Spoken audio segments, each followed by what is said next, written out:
Marcus Holloway was 39 years old, and the last thing he expected that Thursday morning was to become the kind of man who flies to another city to end his marriage. He was a civil engineer. His hands had built load-bearing things, retaining walls, drainage systems, the kind of infrastructure that holds a neighborhood together even when the people inside it are falling apart.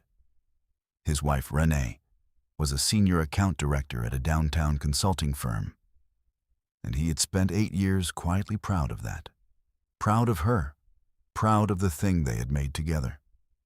She packed for a girls' weekend to Nashville, kissed him at the door with the same warmth she always had, told him she'd call when she landed, and was gone before the morning felt fully real. And then, driving home from the hardware store 2 hours later, he looked down at her gym bag she'd left in his passenger seat, the one she'd texted him to drop at Donna's house because she'd forgotten a few things, and he saw the name on the booking confirmation glowing through the thin fabric of the unzipped front pocket. Suite for 2? Confirmed. Welcome, Renee and guest. His hand stayed on the wheel. He didn't call her. He didn't turn around. He drove home, sat in the driveway for 11 minutes, and then started making a different kind of plan entirely. She had no idea what was already in motion the moment he walked back through that front door, and it would reach her before the weekend was over. Before we jump into the story, comment where in the world you are watching from and subscribe, because tomorrow's story is one you need to hear. The alarm on Marcus Holloway's phone was set for 5:15, but he was never asleep when it went off. He'd lie still for a few minutes in the quiet dark of the bedroom, listening. The ceiling fan, the occasional creak of the house settling. Renee breathing softly on her side, her face turned away. One knee pulled up the way it had been since their first year together. He would lie there and take an inventory of the day ahead, project timelines, site visits, permit deadlines, the same way he took inventory of any structure he was responsible for. Quietly, methodically, looking for anything that didn't hold. The house was a craftsman bungalow on Dunmore Street in the Germantown neighborhood of Charlotte, the kind of block where the oak trees were old enough to have opinions. Marcus had bought it before they married, and then spent the first 3 years of their marriage doing most of the renovation work himself. The back porch was his.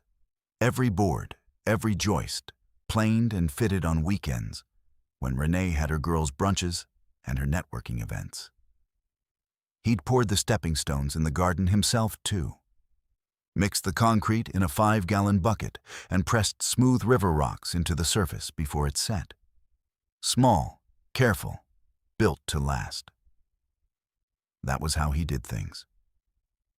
He was at the kitchen counter by 5:30, coffee running, work clothes laid out on the chair by the door. He unfolded his site schedule for the day the way his grandfather had unfolded the morning paper, deliberately, like something worth attending to. His grandfather, Jerome, had been a bricklayer in Durham for 32 years, and he had told Marcus something once that Marcus kept like a tool in a chest, available whenever he needed it. Jerome had said, "The difference between a wall that stands and a wall that cracks is the man who bothered to check the foundation before he started laying the first course." Marcus had been 12 years old when Jerome said that. He had never once forgotten it. He and Renee had been married 8 years. They had a joint savings account and a 5-year plan, and a framed photo from their honeymoon in Portugal on the hallway wall. They had dinner most nights at the kitchen table, and they took turns choosing the restaurant on Saturdays, and they talked. Real talk? The kind that required attention. Or that was how Marcus had understood it. He had no reason, for a long time, to understand it differently. She came downstairs that Thursday morning already dressed.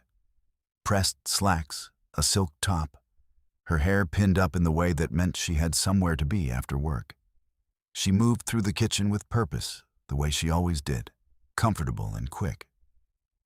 She kissed him on the cheek, poured coffee without measuring, leaned against the counter. You remember I'm leaving after work, she said. He looked up. The Nashville thing. She nodded, wrapping both hands around the mug. Donna booked the hotel months ago. I told her I'd be there. It's just 3 nights. Sunday afternoon I'm back. Who else is going? She waved a hand loosely. Just the usual. Donna, Priya, some of Donna's co-workers. You probably haven't met them all. He nodded and looked back down at his schedule. She finished her coffee, rinsed the cup, kissed him once more at the door. Her gym bag was sitting open near the closet, and she glanced at it. Oh, I forgot my good sneakers in there. I need to text Donna to bring hers. Don't throw that bag in the car when you're loading things for the site. She left it on the passenger seat for now, okay? Sure, he said. She was gone. He finished his coffee alone, which was how he preferred most mornings, if he was honest. There was something clarifying about the first hour of the day, without another voice in it. He rinsed his mug the same way he'd rinsed it every morning for the past 6 years in this house, set it upside down on the drain rack, and gathered his keys. The gym bag sat in the passenger seat of his truck, just like she'd asked. He had a full day. Site walkthrough on the Greenway Extension project in the morning, a permit review meeting at noon, a call with a material supplier at 3. He was halfway to the hardware store by 8:15 when his phone buzzed on the seat. A text from Renee saying she'd gotten her presentation moved up and might go straight to the hotel from the office. Could he drop the bag at Donna's by 5? He texted back, sure, no problem. He picked up what he needed at the hardware store. He was loading it into the truck bed when his eyes went to the gym bag in the passenger seat. The front pocket was unzipped, the way it sometimes was, and through the mesh he could see the corner of her phone charging case and, tucked behind it, the glow of a tablet screen where a notification had come in. He stood for a moment in the parking lot, the sun already climbing, traffic moving on the street behind him. He wasn't the kind of man who looked through his wife's things. That had never once occurred to him as something he needed to do. But the screen was right there. He reached in and tilted the tablet just enough. The notification filled the top half of the display in clean, dark text against white.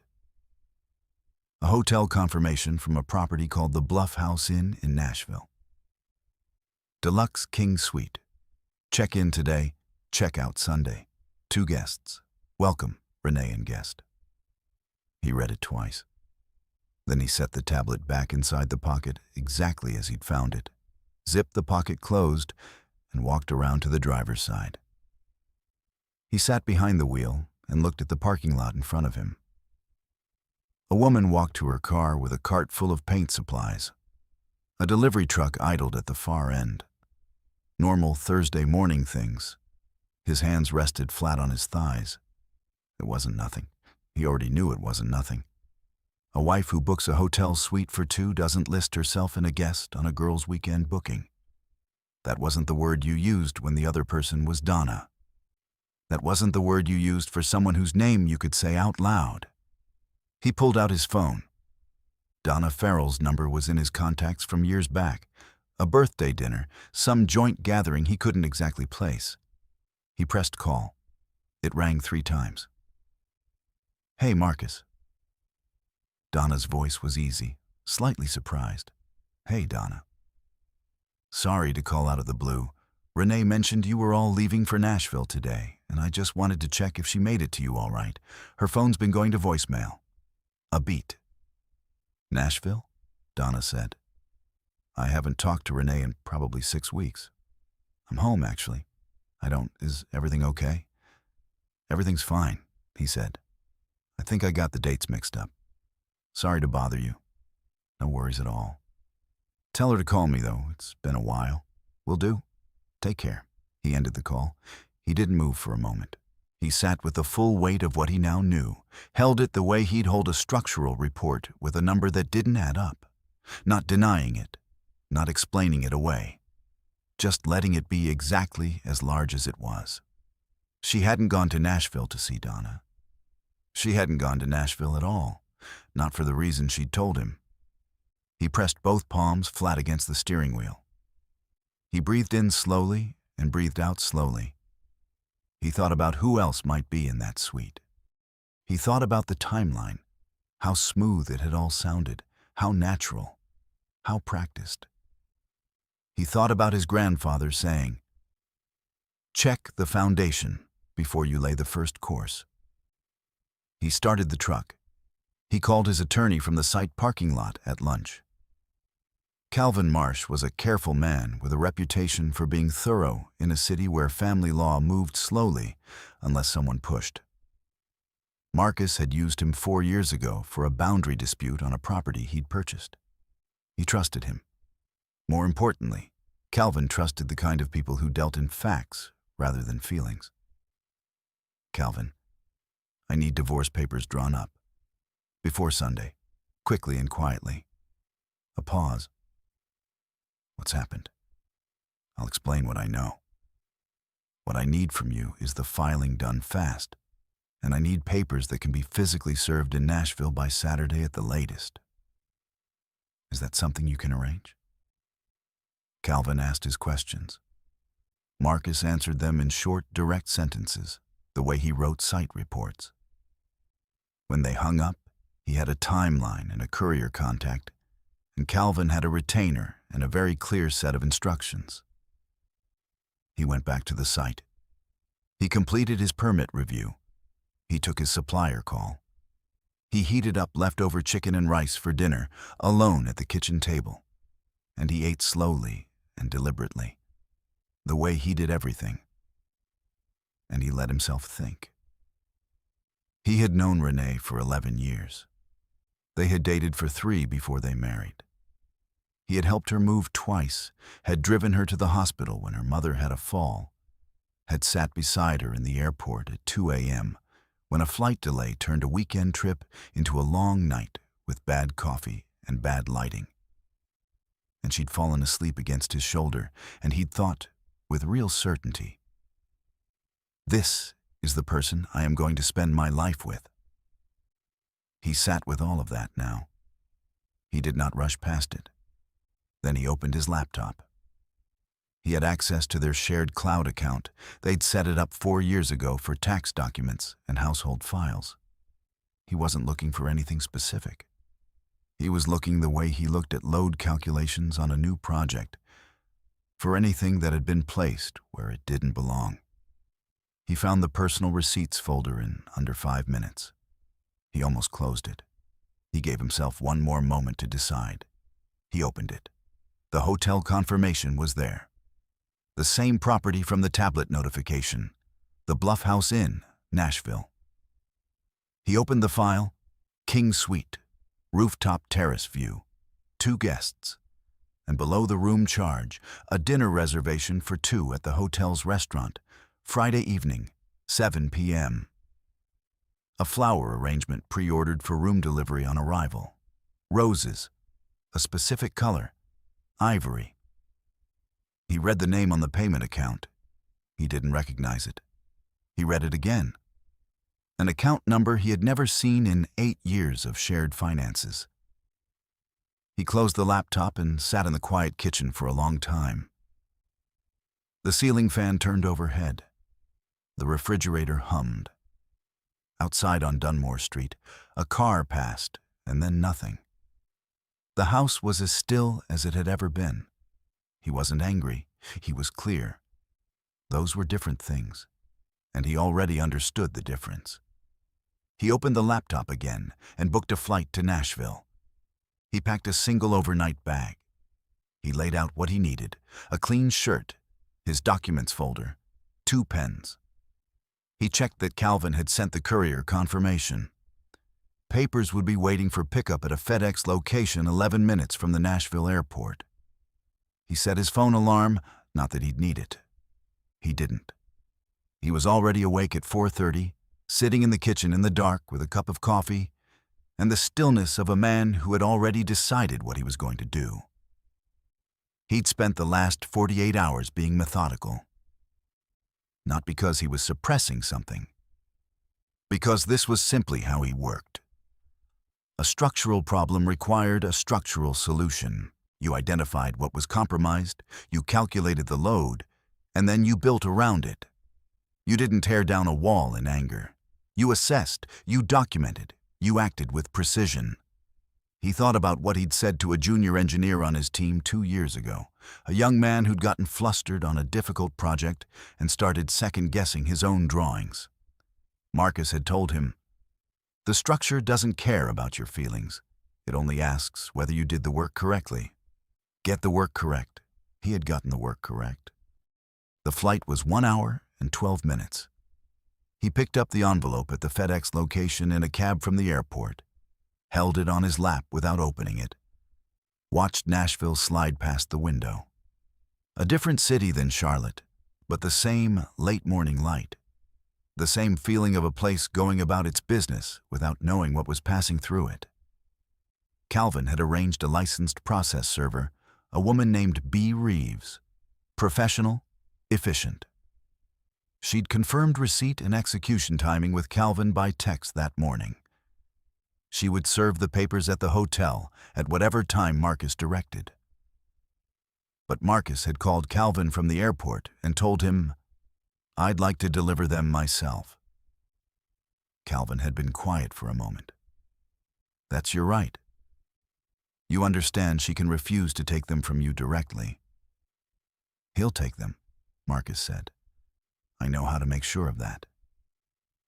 He checked into a room at a different hotel 12 blocks away. He showered and changed into the dark gray suit he'd packed. Not because it was performance, but because precision extended to all things, including how you presented yourself at the moment you intended to be taken seriously. He pressed the collar of the shirt with the iron on the bathroom counter, the same way his mother had taught him, moving the iron in clean strokes from the center button outward. His mother, Loretta, had raised him alone in Durham after his father left when Marcus was 7. She had worked as a medical billing specialist for 22 years, and she had never once complained about it in his presence, which he had understood, even as a child, was a kind of discipline. She used to tell him, "You can feel the thing completely and still decide how you're going to carry it. Those are 2 different choices, and only one of them is yours to make." He thought about her now, smoothing the front placket of the shirt. He thought about what she would say if she could see him. She would say, "Finish it right." He would. He called Calvin one more time from the hotel lobby. Everything confirmed. He asked Calvin to text him Renee's room number, which the courier service had confirmed through a legitimate hotel verification process. He put the phone in his jacket pocket and walked out into the Nashville afternoon. The Bluff House Inn sat on a rise at the edge of the Gulch neighborhood. 4 stories of dark brick and steel balconies, a rooftop bar visible at the top, ivy on the lower floors. The kind of place that had been renovated recently and carefully, with the original bones kept intact. It was tasteful and quiet and expensive in a way that didn't shout. He walked through the lobby. Warm wood, plants in ceramic pots, a low desk with a single attendant. Nobody looked at him. He was just a man in a gray suit walking with purpose, which was all he had ever needed to be. He rode the elevator to the 3rd floor. Room 314. He stopped in front of it. He could hear nothing from inside. He looked at the envelope in his hand. Calvin's name in the upper left corner. His name on the return. Everything in order, everything exact. He knocked twice. Silence. Then footsteps. The door opened, and Renee stood there in a hotel robe, hair loose, the kind of bright, relaxed expression that belonged to a woman who had just had a very good evening. Her eyes landed on Marcus, and the expression left her face so completely and so fast that it was like watching a screen go dark. She didn't speak. Marcus held out the envelope. "You've been served, Renee." he said. His voice was even and low and entirely without drama. She stared at the envelope for one full second without taking it. Then her training kicked in. She was good at managing the unexpected, had always been, and she took it from his hand. She looked down at it. Her name was typed on the front. Daniel. She stopped. Marcus. Her voice came out thin and strange. What is this? She already knew what it was. Everything's in the filing, he said. Calvin Marsh is representing me. His number's on the cover page. Her jaw tightened. She glanced once behind her into the room. He saw it without looking for it. A jacket draped over the desk chair that wasn't hers. We should talk, she said, her voice dropping. Not here. Give me 5 minutes and... There's nothing to talk about, Marcus said. Not tonight. Her eyes went sharp. She shifted her weight. And when she spoke next, her voice had a different edge to it, the one she used when she wanted to take control of a room. You just showed up here. You don't... This is not how you handle something like this. We have a house, Marcus. We have accounts. You don't just... He waited for her to finish. She didn't finish. He looked at her steadily. I spent 8 years building things with you, he said. I built them the same way I build everything. Carefully, on a good foundation. What's in that envelope is what I found when I finally checked the one thing I never thought to check. He paused. You'll hear from Calvin. If I were you, I'd call your attorney tonight. She opened her mouth once more. Nothing came out. He turned and walked back toward the elevator. He pressed the button. He listened to the soft chime and the doors opening. He stepped inside. She was still standing in the doorway of room 314 when the elevator closed. He had not looked back. He ate dinner at a place near his hotel, a quiet booth, a plate of food he tasted without fully tasting, a glass of water he refilled twice. He sat there for an hour and let the day move through him, not grieving, not raging, processing the way structures processed load, distributing the weight across every point that was built to hold it. He thought about what came next, not emotionally, practically. There was work ahead, and he had always done his best work when he knew exactly what he was building toward. He flew home Saturday morning. Charlotte appeared below him in the pale, early light, the familiar grid of it, the low skyline, the thread of the Catawba somewhere in the haze. He looked at it from the window seat and felt something small and simple, something he hadn't felt in several days. Relief.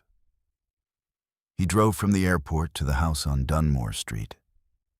He walked in through the side door, set his bag down in the kitchen, and stood for a moment in the quiet of it. The morning light came through the window above the sink, the way it always had. The coffee maker sat on the counter.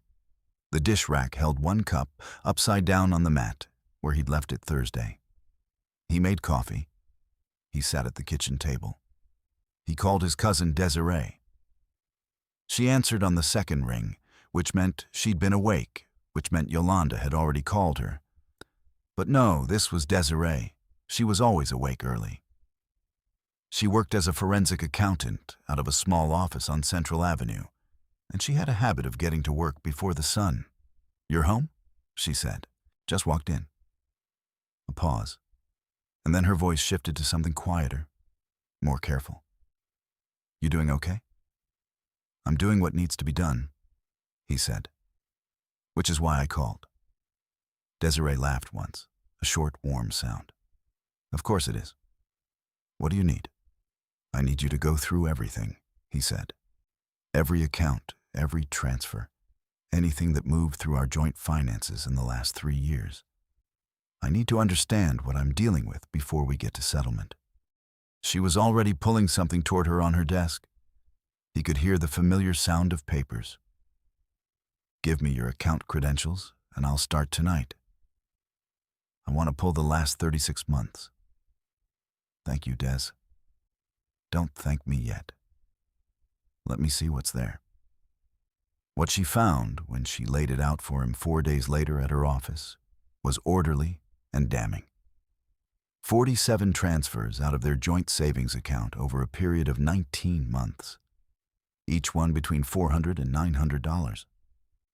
Each one timed to fall below the automatic alert threshold they'd set up through their banking app 2 years ago. Each one landing in an account Desiree traced to a personal savings account opened in Renee's name alone, at a bank neither of them used for their shared finances. Total diverted, $50,800. He sat across from Desiree's desk and looked at the summary page she slid toward him. The numbers sat there in a clean font, certain as load calculations, precise as engineering tolerances. 52,000. He had looked at that savings balance on the 15th of every month for the past 3 years, watching it grow. He had felt the steadiness of it. He had told himself they were building something. They had been building different things. He looked up. Does it line up with travel dates? Desiree slid a second page across. Side by side. Transfer dates on the left, hotel charges and travel expenses from the statements on the right. 31 of the 47 transfers fell within a 10-day window of a hotel charge in a city she'd visited. Each one documented in the shared folder as a work conference or a client dinner. She wasn't just going, Desiree said carefully. She was funding it. Marcus nodded once. He'd already understood. He had just needed to see the numbers. Can you put this into a formal report? Something that can be used in the settlement process? That's standard for what I do. She pulled a legal pad toward her. Who else knows about this? Calvin Marsh is my attorney. He'll need a copy. Good. She began writing. I'll have the report signed and ready by end of week. She looked up at him over her reading glasses. You going to be all right? He thought about his grandfather. He thought about the foundation. I'm going to be fine, he said. I just want to do this correctly. He returned home and sat in the home office until nearly 11, organizing what he had. The receipt scans from the cloud folder, Desiree's preliminary findings, the hotel confirmation from the gym bag tablet, a timeline he had built himself, handwritten in his careful block letters date by date, beginning 19 months ago when the first transfer out of their savings had been made. He assembled it all into a folder he labeled simply Settlement. Calvin called him the following Monday morning, before Marcus had finished breakfast. Her attorney reached out, Calvin said. She's wanting to negotiate. Of course she is, Marcus said. She's suggesting you split the joint assets down the middle and list the house. She's claiming equal contribution. Marcus set his coffee down. He told Calvin about Desiree's report. Calvin was quiet for a moment. When you say 52,000, documented, traced, formal forensic accounting, Desiree Holloway, she's a CPA with 15 years of audit work. It'll hold. Another pause, shorter this time. Then Calvin said, send it to me today. Marcus sent it that afternoon. He heard nothing from Renee directly for 9 days. She had never called after Nashville. She hadn't texted. He had not reached out either. There was nothing to say that wasn't already in the filing, and Marcus had always believed that the best thing a document could do was speak for itself. On the 10th day, Calvin called again. Her attorney accepted the terms. The house stays with you. The joint accounts as documented. She's walking away from the contested assets. Marcus was sitting on the back porch when the call came in. The porch he'd built himself, board by board, the summer after they moved in. He'd been drinking his evening coffee and watching the light go orange behind the tree line at the back of the yard. He'd planted those trees too. River birches, 3 of them, in a loose triangle the way a landscape architect friend had suggested. "They're your trees now," the friend had said when Marcus told him what had happened. "They were always your trees." He'd laughed at that, not bitterly, just at the plain truth of it. "All right," he told Calvin. "Let's get it finalized." The papers were signed and filed on a Friday. Calvin called him from the courthouse with the confirmation, and Marcus thanked him, hung up, and went back to the drafting table where he'd been working through the structural analysis for a pedestrian bridge project downtown. He worked for another 2 hours without stopping. The outcome did not spread slowly the way some things do. It moved through their shared social world in the particular way these things move when the facts are clear and the documentation is real, and there is simply no alternative narrative available. Mutual friends who had heard pieces of the story called Marcus with sympathy he received politely but didn't need. They said they were sorry. He said he appreciated it. He didn't ask what they'd said to Renee.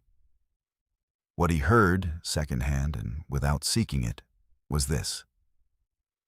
Renee had left Donnelly and Associates 6 weeks after the filing. The details weren't public, but a colleague of hers who knew one of Marcus's site engineers said there had been a review of how she'd handled a client account, the same client who happened to have been managed alongside a senior partner who had taken a sudden leave of absence, effective the same week Renee left. The firm released no statement. Her name disappeared from the company website on a Tuesday. Marcus heard about it on a Thursday. He filed it the way he filed most things now, as information, received, processed, set aside. He did not feel satisfaction. He felt something quieter. The feeling of a structure that had been under stress for a long time, finally being relieved of a load it was never meant to carry. He ran into her once. A Saturday morning, the hardware store on Tryon Street, the one he'd been going to for 12 years. He was in the paint aisle looking for a primer, and she came around the corner with a small basket, and they saw each other at the same time with no warning and no way to avoid it. She looked different, quieter somehow. Her hair was pulled back, and she was in a plain jacket and jeans, and she looked like someone who had set down something heavy and hadn't quite figured out yet how to stand without the weight of it. "Marcus," she said. "Renee," he said. Neither of them made a move toward the other. "How are you?" she asked. Her voice was careful and small. "Fine," he said. "Good work keeping up. You? Getting there?" He nodded. She nodded. She moved past him down the aisle, and he picked up the primer he'd come for and walked toward the register. He thought about her for maybe 20 seconds on the drive home. Not with bitterness, not with longing, just with the plain acknowledgement that she was a person who had made decisions that cost both of them something real, and that the accounting for those decisions had been done correctly, and that he had no more calculations left to run on the matter. He thought about the bridge project for the rest of the drive. That evening, he was back on the back porch as the sky went dark. He had his coffee and a legal pad, and a set of drawings spread across the table he'd built out of reclaimed Douglas fir, a project from 2 winters ago. Something to do on the weekends when the house had been too quiet. He studied the load analysis for the pedestrian bridge, making notes in the margin, asking the questions a structure required. Is this foundation sound? Have I checked every point of connection? Will this hold the weight it's being asked to hold? He put the pen down. He looked at the river birches at the back of the yard, dark shapes against a darker sky, standing the way they had since the day he'd planted them. Unhurried, patient, doing the slow, invisible work of growing stronger. His grandfather had told him once, near the end, that the most honest thing about working with your hands was this. The work told the truth whether you did or not. A wall told you if it had been built right. A foundation told you if someone had cut corners. The material held the record of what had been done to it, and no amount of paint or trim or decorative facing changed what was underneath. He had been building things his whole life. He knew how to read what they were telling him. He picked up the pen. He went back to the bridge calculations.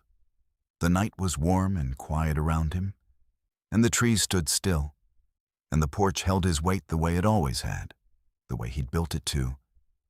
And he worked until he was done, and then he went inside and slept without difficulty. I hope you enjoyed that one. Be sure to like the video and subscribe so you don't miss the next story. I've picked out 2 more for you that I think you'll really like.